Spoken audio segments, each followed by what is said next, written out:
Bonjour à tous. Du mercredi 7 octobre au samedi 10 octobre, ce sont les rencontres de la sécurité. Comme tous les ans depuis 2013, ces rencontres permettent de découvrir le travail de nos policiers, de nos gendarmes, de nos sapeurs-pompiers, des associations de sécurité civile et de tous ceux qui concourent à votre sécurité. Cette année, compte tenu du contexte, nous n'organisons pas d'événements publics, mais nous vous proposons une série de petites vidéos qui mettent à l'honneur et qui vous permettront de découvrir leur travail. Je vous invite à les découvrir dès à présent.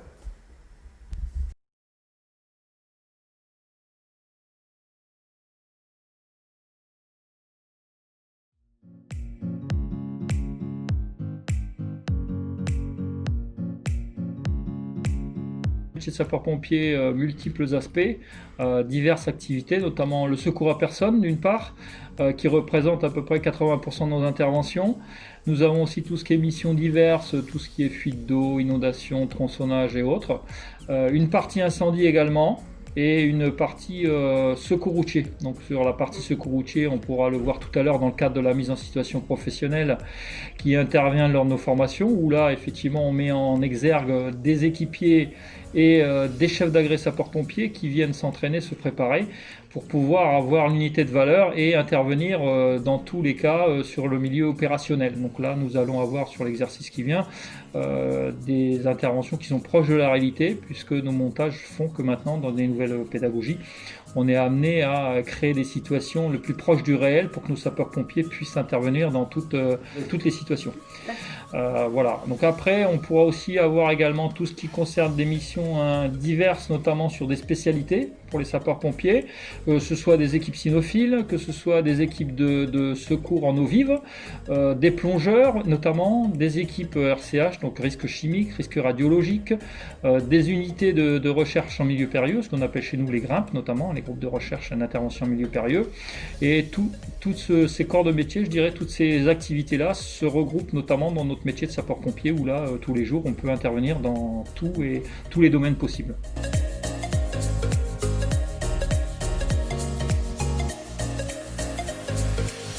La mise en situation d'aujourd'hui porte notamment, donc c'est une mise en situation professionnelle, qui porte sur un exercice de secours routier, où là on peut voir effectivement deux véhicules qui se sont heurtés sur un carrefour.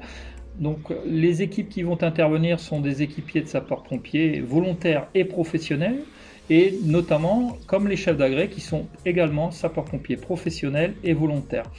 Donc ce stage-là de formation est mixé, c'est-à-dire qu'on a deux niveaux différents où là ils sont tuilés, donc des équipiers et des chefs d'agrès.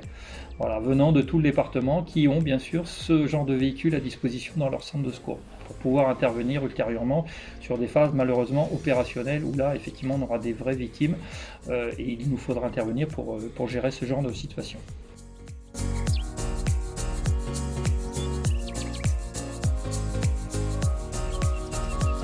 Devenir sapeur-pompier volontaire, c'est une vocation, c'est porter assistance à personne, porter assistance à autrui.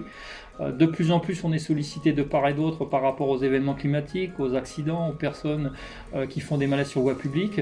On a notamment des applications, le Bon Samaritain, qui permet notamment de prévenir une personne lambda qui sera à proximité d'une personne prise de malaise pour porter secours directement. Donc tout ça, c'est effectivement des vocations où la personne veut porter secours et décide d'aider son prochain. Et je crois que le métier de sapeur-pompier volontaire et de sapeur-pompier aussi professionnel s'inscrit dans ce domaine-là, où on a de plus en plus besoin de s'aider les uns les autres au regard de tous les événements qui se passent notamment en ce moment. Et voilà, donc là effectivement il faut que les gens puissent avoir un peu dans leur tête cette intégration au milieu de sapeurs-pompiers pour porter secours et aider son prochain. Concrètement. Alors effectivement, tous les SDIS de France recherchent tout le temps, on est toujours en recrutement pour avoir du monde en plus, pour nous aider dans nos missions journalières. Et je dirais que voilà, les sapeurs-pompiers volontaires sont les bienvenus pour donner la main dans ce cadre, dans ces domaines-là.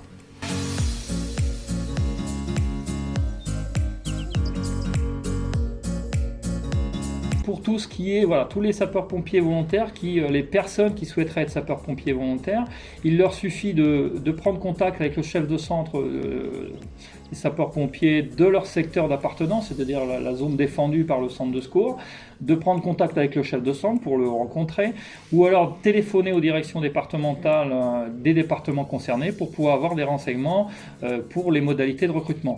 Généralement, effectivement, il y a un entretien qui se fait auprès du chef de centre, une aptitude médicale obligatoire pour pouvoir bien sûr intervenir dans tous les domaines ou dans des domaines particuliers par rapport aux spécialités. Et de là, les gens passent justement cet entretien, sont recrutés et de là sont formés pour intervenir en fonction des différentes unités de valeur, des différents emplois qui pourront tenir dans la fonction de sapeur-pompier volontaire. Pour les professionnels, effectivement, on est plus sur des concours, donc ce sont des concours nationaux, où là, à différents niveaux, on pourra avoir des accès par concours.